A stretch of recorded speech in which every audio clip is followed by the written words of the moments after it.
Hello indie game fans, we have a surprisingly large number of new indie games this week, being the last big burst before the holidays, with things slowing down for the next 2 to 3 weeks, but do stay tuned for more content on Indie Game of the Year and previews on what to look forward to in 2022.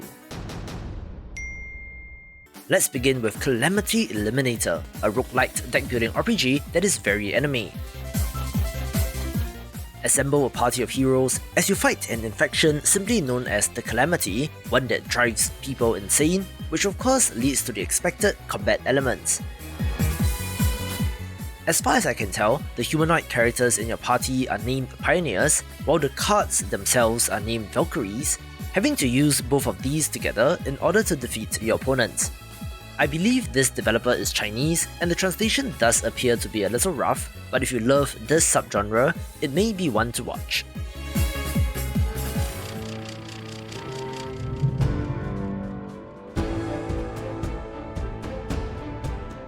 Just a quick trailer for Sky Fleet, a shoot 'em up with tower defense and base building elements that looks pretty neat, where you need to both defend your base and to destroy your enemies, having both single and multiplayer support.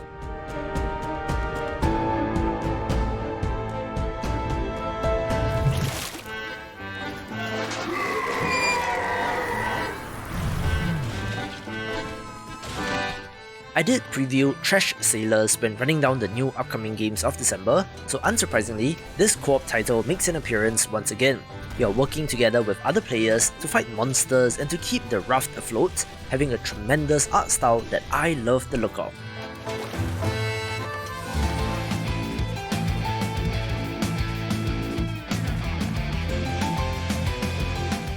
I've had this next title on my watchlist for quite a while, since Ardein.Fall does look like a fantastic shoot 'em up entry, but with little to no news on development, I wasn't quite sure if it would make it to launch.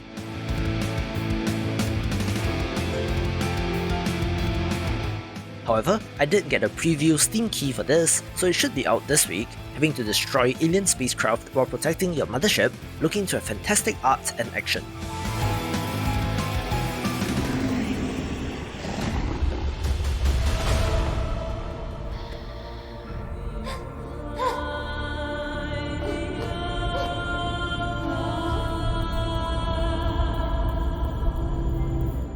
The indie side-scrolling puzzle platformer is perhaps overdone at this point, but things have a funny way of coming back into vogue since Aspire Ina's Tale does look to be a beautiful entry into space that makes it of interest. You're trying to escape a tower, platforming and puzzling your way through in order to do so.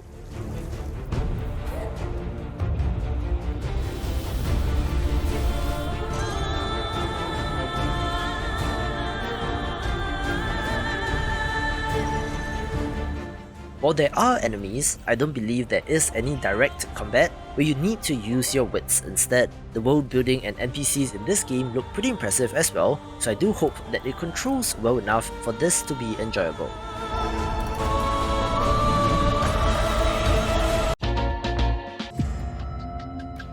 He claims it's his fault that his daughter and her mother are There aren't any birth records connecting you to a daughter. driving when their car went off a cliff.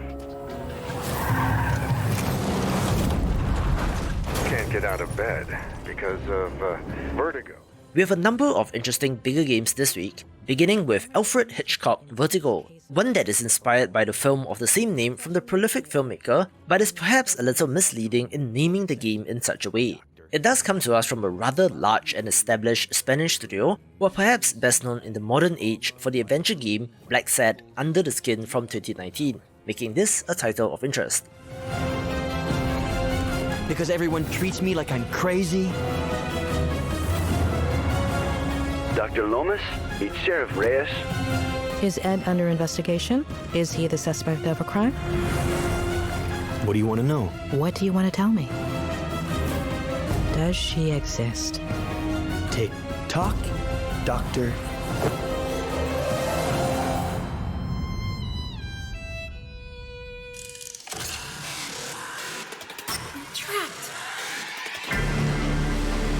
Ladies and gentlemen, thank you for visiting, and we hope you enjoyed the show.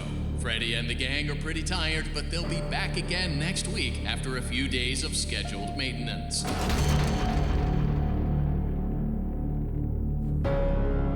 Freddy Fazbear's Mega Pizzaplex is now closed, initiating nighttime protocols. No! Wait, I'm still here!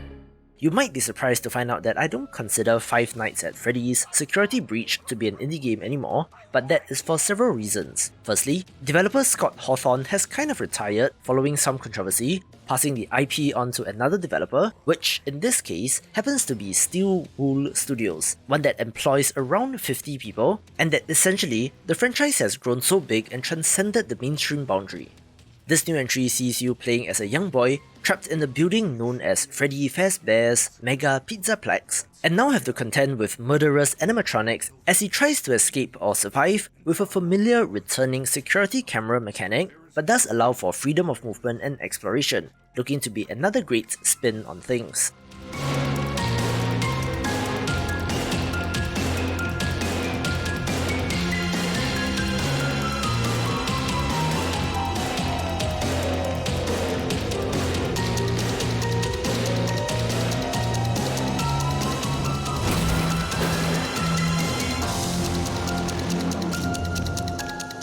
Please make your way to the front of the building, where you will be given novelty glasses, a voucher for 1 free soda refill, and where you will sign a legal disclaimer releasing us of all liability for anything that might have happened during your visit. Have an awesome night, and we'll see you again soon.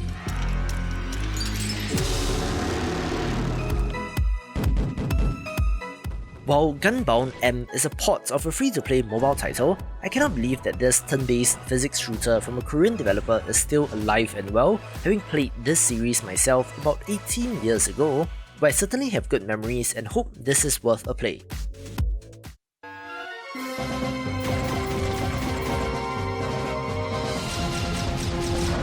Approaching orbit. Scan's a no-go. Sure you want to drop here? Oh yeah. Already lacing up my boots back here. What we got? Another good-for-nothing space rock? Whoa. Hold on, let me check. Finally, our last bigger game comes to us from developer Image & Form with a new IP named The Gunk, a 3D action-adventure title where you're clearing a planet of a parasitic substance known as the Gunk, restoring life in the natural environment while battling corrupted monsters. Looking pretty good, and I'm curious as to what they will deliver outside of the SteamWorld franchise, but do note that it is releasing on Xbox and Windows, but is not on Steam or the Epic Games Store.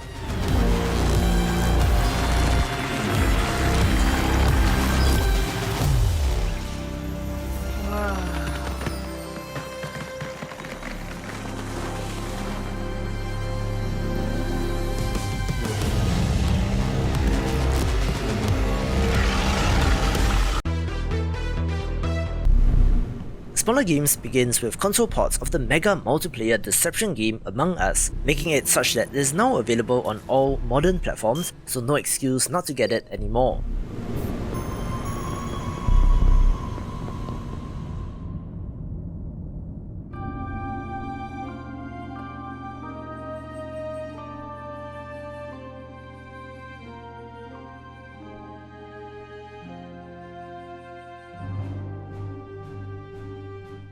There are a couple of Prologue demos of interest as well, one of which is Blind Fate Ido no Yami, a 2D action platformer in a cyberpunk world but is based on the Japanese Edo period, looking to have fantastic action, so check it out and wishlist the main game if interested.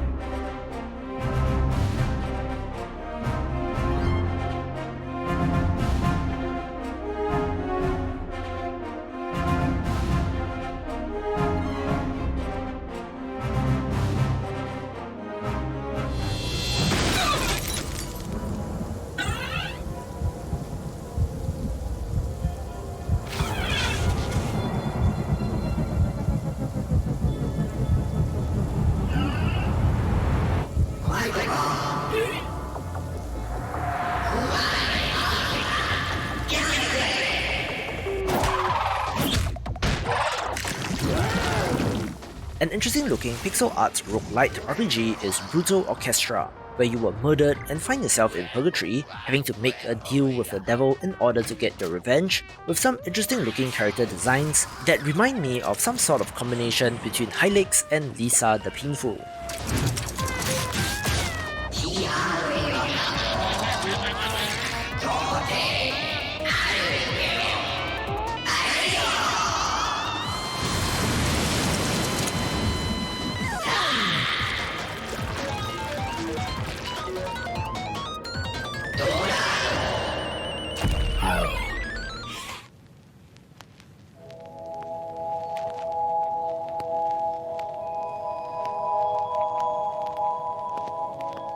There have been a number of lo-fi or chill titles that have gotten attention in recent months, such as Kind Words and Spirit Swap, where Chill Corner looks to join these games as a very pleasant experience.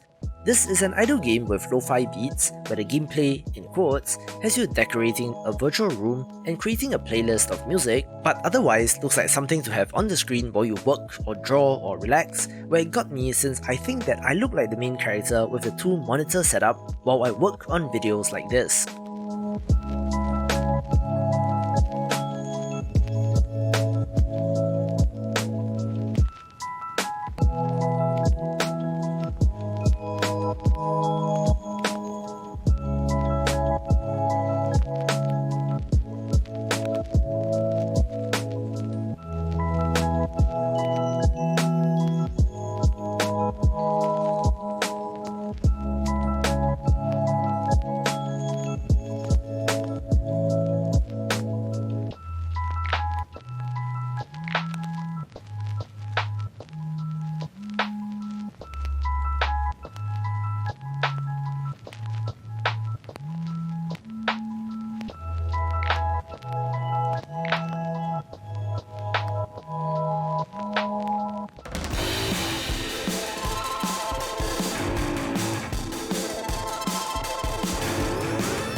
We do also get a Steam release of Clid The Snail this week, following on from its PlayStation release, where it's a neat little top-down shooter that's worth a play.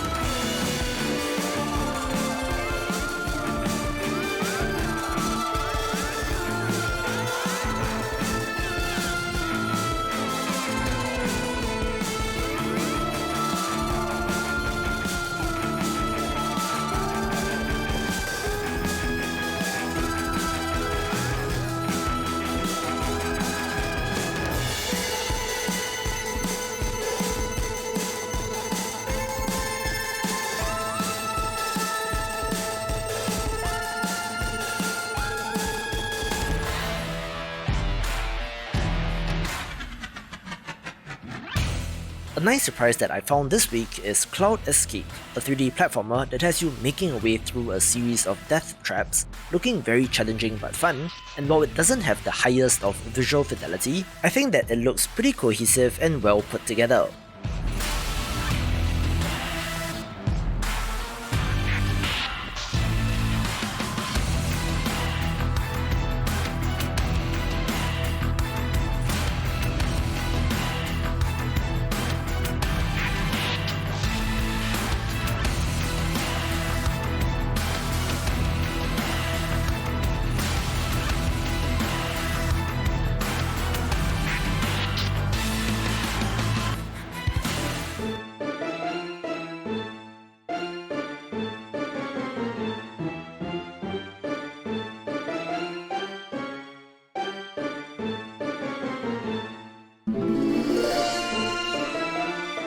While perhaps 2 months too late, Impious Pumpkins is an adorable looking scenario-based RTS title where you're commanding a small army of spirits as they battle their way through multiple levels, even having skill trees and specializations for every unit, which could be strategically interesting.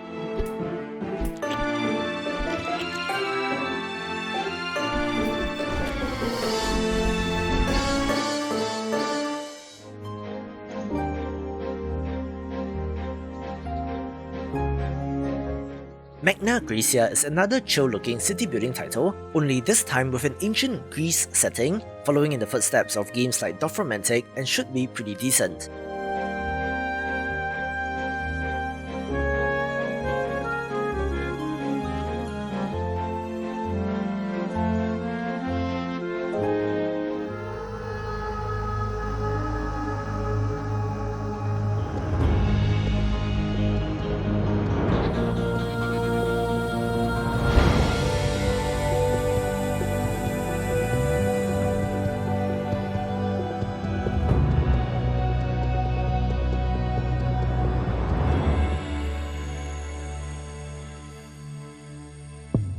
We also have the 1.0 release of One Hand Clapping this week, releasing out of early access after 6 months, and most interestingly, it's a puzzle platformer where you interact with the game using your voice, changing pitch, tone and loudness to craft waveforms that our protagonist can walk on, having a pretty clever hook.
Me being me, of course the pixel art side-scrolling strategy title Phoenix Hope gets a mention, being similar to games like Kingdom, where I do hope that the developers have innovated enough to make their game stand out, but it does have some gorgeous pixel art, especially in the backgrounds and environments, which makes this of interest.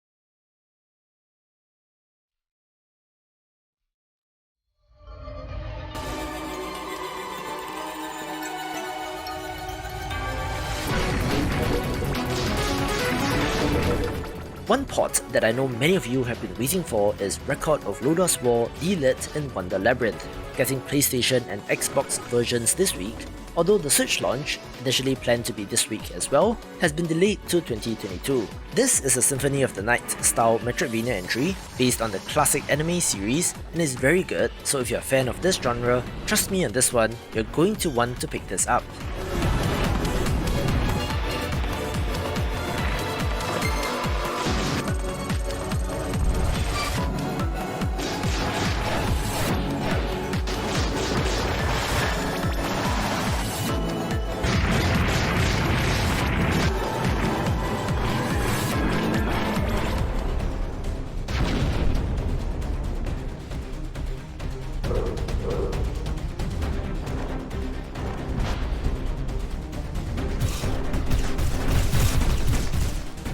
I love the look of Rogue Invader, being a monochrome action roguelite shooter, but is significantly different from the standard top-down Hades-style camera angle, having some pseudo 3D elements, and is a side-scroller more like a beat-em-up. You play as the Invader, striking at the heart of the alien homeworld in order to get your revenge, getting on the board for the uniqueness alone.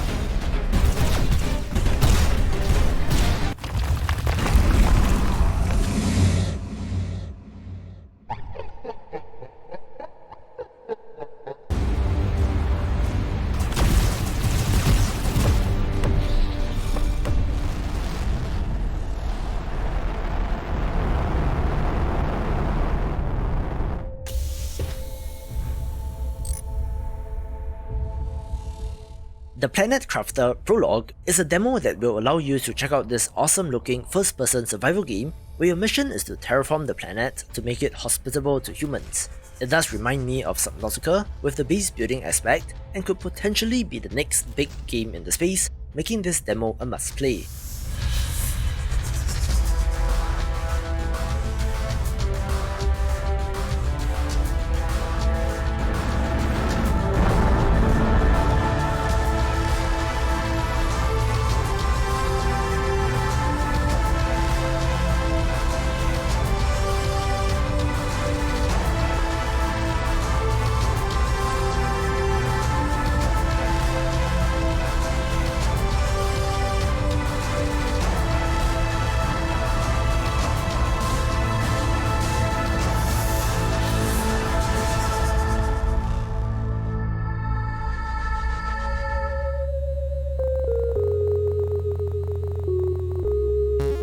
Rounding off smaller games is You Will Not Remain, a narrative adventure game where you must stay in your apartment as the city around you succumbs to an eldritch horror where a very strange looking dog is your companion and hides some darker themes, so again, be sure to check out the content warning before diving in.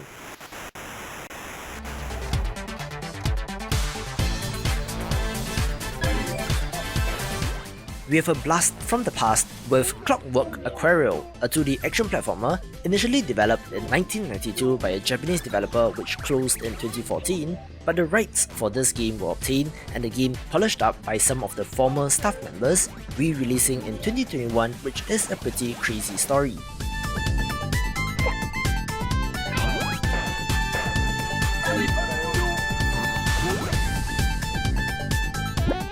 Of course, I love the look of this game, nailing that 90s arcade look down to the flashing press start at the top right hand corner, having you fighting your way through enemies and bosses in order to get to the end of the level, looking so classic and great.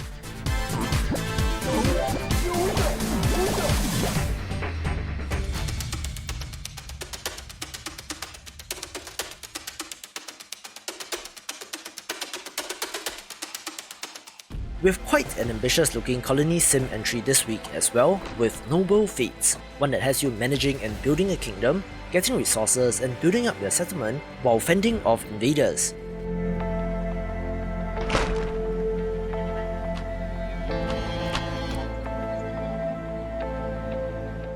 Your villagers have a mind of their own and will react depending on their personalities and the events that happen to them, where you can only guide and try to influence their actions.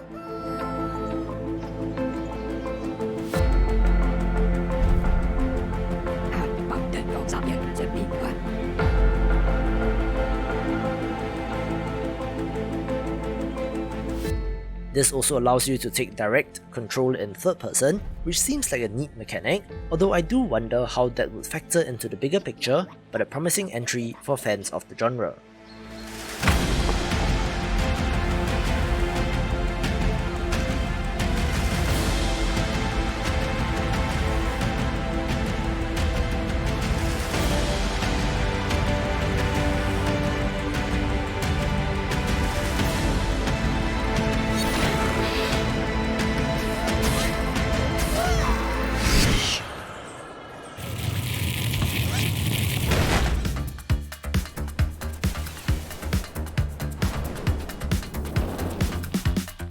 A title that I'm looking forward to is Fire Girl Hack and Splash Rescue, a roguelite platformer where you play as an ex-building firefighter, finding your way into buildings and rescuing civilians.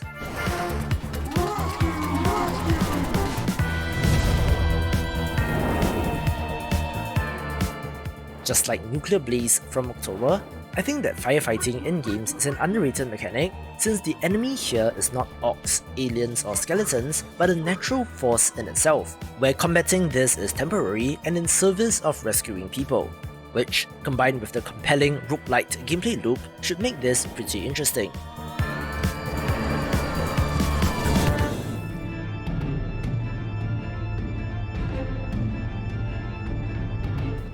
Eterna Noctis came in at my number 1 spot in the video looking forward to games of December, since this is a fantastic looking Metroidvania that I cannot wait to play.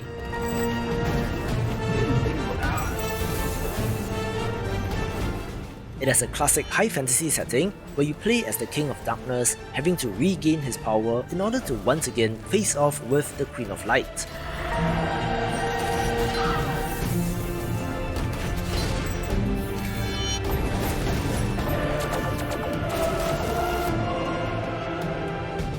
This was a Kickstarter title and underwent a significant visual overhaul while in development, for the better in my opinion, but the final product here does look pretty amazing to me.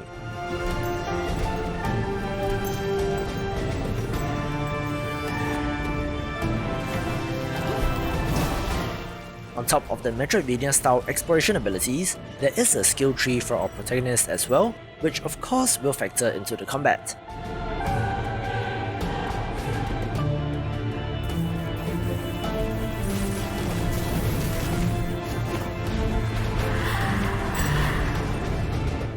There are also sections that focus on precision platforming, and it certainly looks to take inspiration from Hollow Knight in more ways than one, so as a fan of the genre, this is a no-brainer pick.